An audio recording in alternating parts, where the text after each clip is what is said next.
Love infinite channel में आप सभी का एक बार फिर से हार्दिक स्वागत है। तो पिछले जो 2 पॉडकास्ट हुए वो काफ़ी सक्सेसफुल रहे, आप सभी ने बहुत सराहा। एक बार फिर से अपने डिवाइन मस्कुलाइन को खींचकर स्टूडियो में ले ही आई हूँ। तो नेगी सर, आपका लव इनफाइनाइट चैनल में बहुत बहुत शुक्रिया, धन्यवाद और स्वागत है। शुक्रिया लक्ष्मी जी। तो बहुत सारे क्वेश्चंस हैं। अच्छा। लेकिन उन सभी क्वेश्चंस को सम अप करके कुछ कॉमन क्वेश्चन मैंने बना दिए हैं, क्योंकि सभी का नाम लेके सभी के क्वेश्चंस लेना थोड़ा सा डिफिकल्ट हो जाता है। Yes, of course. टाइम भी लगता है। तो पहला क्वेश्चन ले लेते हैं बिना देरी किए जी। वो ये है कि डिवाइन फेमिनाइन सोचती है कि सब कुछ हमें ही भुगतना पड़ता है और डिवाइन मस्कुलाइन तो मजे कर रहे होते अच्छा। हैं। तो why does only the female twin flame suffer and not the man? The question is this. तो इसके ऊपर क्या बोलेंगे डिवाइन मस्कुलाइन? देखिए, अगर आप इस बात को बिलीव करती है कि डीएफ को ही ज़्यादा पेन उठाना पड़ता है, तो मैं ये कहूँगा कि you are totally wrong. Believe me, I am a man but I feel this connection so strong. मैंने पूरी लाइफ में ऐसा कनेक्शन किसी के साथ फील नहीं किया था।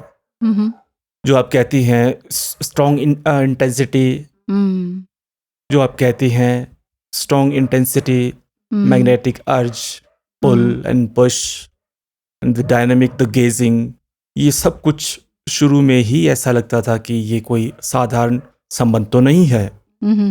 This is not the lustful connection, this is beyond our understanding, like a divine connection. तो आपसे मिलकर भी मैंने इस जर्नी में सफ़र किया है, आपकी तरह ही, हर पल हर समय। अच्छा। इस बात को मैं आपको एक एग्जाम्पल से समझाता हूँ कि एक रास्ता है, उस पर 2 व्यक्ति जा रहे हैं और सामने से एक तूफान आ जाता है। तो वो जो तूफान होता है वो उन दोनों पर असर डालता है। वो कोई ये नहीं कहेगा कि यस आप यहाँ से जाइए, मैं इस पर असर डालता हूँ, उस पर नहीं। जी। तो सेम ऐसा ही इस जर्नी में होता है। हाँ, वही बात है कि ट्विन फ्लेम जर्नी में अगर हम एंटर कर गए हैं तो दोनों पर सेम इक्वल असर होगा। बिल्कुल। तभी तो मिररिंग होती है ना। हाँ बिल्कुल, इसी को mirroring means same thing and polarity, opposite भी, है ना। तो वही चीज है। अच्छा, एक सवाल एक और ले लेते हैं। जी जी बिल्कुल। सेकंड क्वेश्चन इज दिस कि first eye contact divine masculine से जानना चाहते हैं कि उनका फर्स्ट आई कांटेक्ट कैसा था। अच्छा। तो बताएंगे थोड़ा सा? जी बिल्कुल। I felt I am looking into the eyes of an angel. सच में Really? सच में एक कह सकते हैं कि इलेक्ट्रीफाइंग, मैग्नेटाइज फीलिंग थी। लेकिन तुम बहुत लोनली दिखाई दी उस समय मुझे। वैसे चूल्हा चौका कैलकुलस ने भी पूछा है, गुड नेम, अच्छा नाम है वैसे। अच्छा। कि ट्विन से मिलने से पहले डीएफ की लाइफ कैसी रही? क्या इसके बारे में कुछ रोशनी डाल सकती हैं आप? देखिए, जिस तरह से मेरी सभी वीडियोस में है कि ट्विन से मिलने से पहले डिवाइन फेमिनाइन की लाइफ बहुत ही जिगजैग मैनर में चलती है, प्रॉपर कुछ नहीं रहता है और बहुत कुछ करना चाहती हैं लेकिन कर नहीं पाती हैं, क्योंकि उनका कार्मिक लोगों से लेन देन कुछ ज़्यादा ही होता है। अच्छा। और ये हो सकता है कि कार्मिक डेट्स कुछ ज़्यादा ही लेकर आई हुई थी मैं, तो इस वजह से बहुत कुछ झेलना पड़ा। बाहरी रूप से अगर आप कहेंगे ना तो ये लगेगा कि हाँ यार सब कुछ अच्छा था, क्योंकि घर गाड़ी सब कुछ था, है ना, नेम फेम था पेरेंट्स का। बट ये है कि ये सभी रिलेशनशिप उनके तो आपस में ठीक थे, लेकिन मेरे साथ कार्मिक रिलेशनशिप था। तो एक तरह से वो सभी मेरे कार्मिक थे जो कि कभी कुछ आगे बढ़ने तो छोड़िए, आगे बढ़ने की सोचते ही रुकावट लगा देते थे। तो एक तरह से जबरदस्त ट्रिगर मिलता रहा, ऑब्स्टिकल्स आते रहे, लेट डाउन होती रही, आवाज भी उठाई लेकिन कोई असर नहीं। तो विक्टिमाइज मेंटालिटी मेरी थोड़ी सी बढ़ती चली गई थी। लेकिन मैं विक्टिम नहीं बन के रहना चाहती थी, मैं आगे बढ़ना चाहती थी। तो वहां पर lack of love and affection का जो कमी रहेगी ना, वो चीज फील होती रही हमेशा, हर पल हर रात रोना, ये सब चलता था। लोनलीनेस फील होता रहा, फियर भी था कि आगे क्या होगा मेरा। और इसी फियर के साथ साथ पता क्या होता है, एंगर भी आ जाता है। तो वो एंगर इशू इतना था कि बहुत से सभी लोग मतलब ये कहने लगे थे, अरे ये तो बड़ी बदतमीज है या मुंह फट है, या जहां पर एंगर करना हो वहां नहीं, जहां पर कुछ इस तरह, बस इसी तरह से हुआ। जहाँ एंगर शो करना था वहां हो नहीं पाया, और नहीं जहाँ करना था यानी कि आप सबके ऊपर, वहाँ सब गड़बड़ हो गई।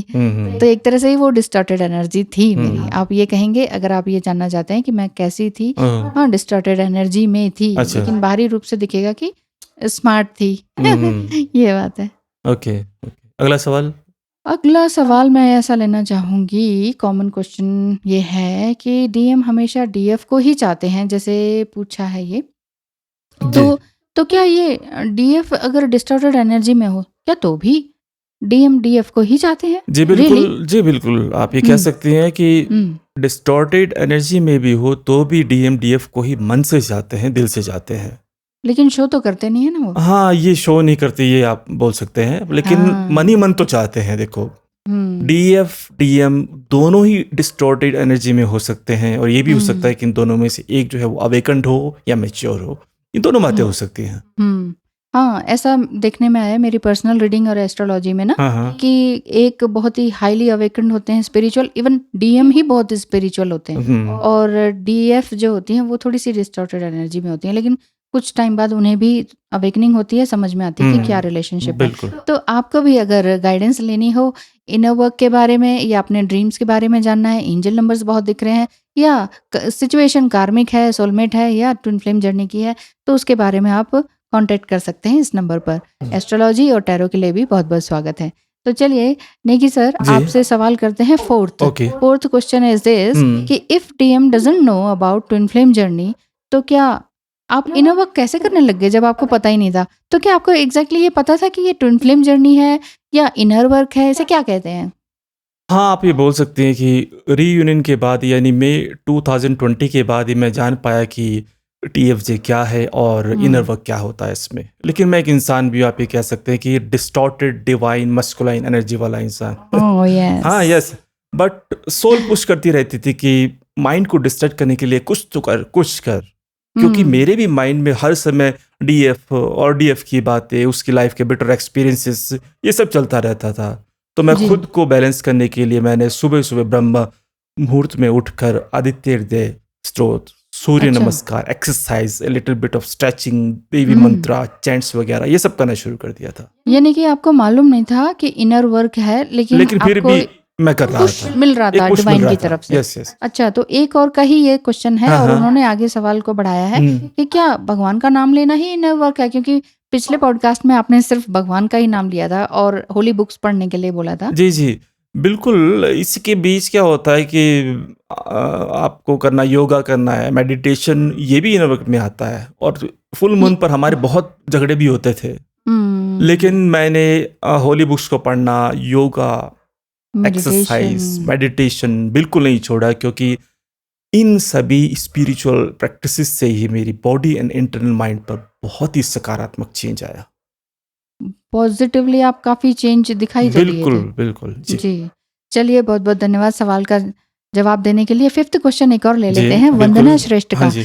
आप सभी का सवाल करने के लिए बहुत बहुत धन्यवाद है, और आगे भी सवाल जरूर करते रहिएगा, कमेंट बॉक्स में कमेंट जरूर कीजिएगा। तो वंदना श्रेष्ठ कहती हैं कि क्या डीएम मैरिड होते हुए भी हैप्पी फील कर सकते हैं सेपरेशन में, अगर आपका अदर स्पाउस अदर हो तो? स्पाउस होता है। हाँ। ओके, वंदना जी, मैं आपको ये बताना चाहूँगा कि अगर मेरी शादी इनसे नहीं हुई होती तो मैं इतना तो समझ गया हूँ कि ये डीएम की एनर्जी होती है और उसकी उसकी जो एनर्जी होती है उसको किसी भी लेवल को नहीं देखती है। हाँ। मैरिड हैं, अनमैरिड हैं, डिवोर्सी हैं, आपकी एज क्या है, कम है, ज़्यादा है।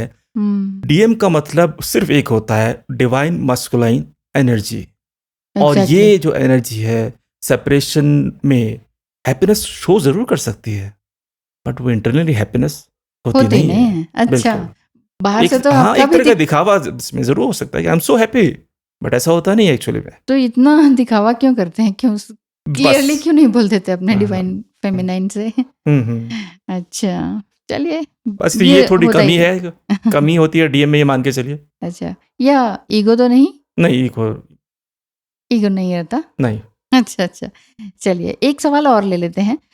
सिक्स्थ क्वेश्चन है, इन्होंने किया है यूनिवर्स ब्लेसिंग नाम के चैनल ने।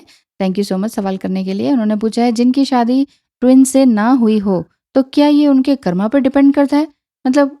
मतलब आप दोनों की तो शादी हो रखी है, तो हमारी नहीं हो पाई, हमारे अलग अलग स्पाउस से हुई है, तो क्या ये हमारे कर्मा है?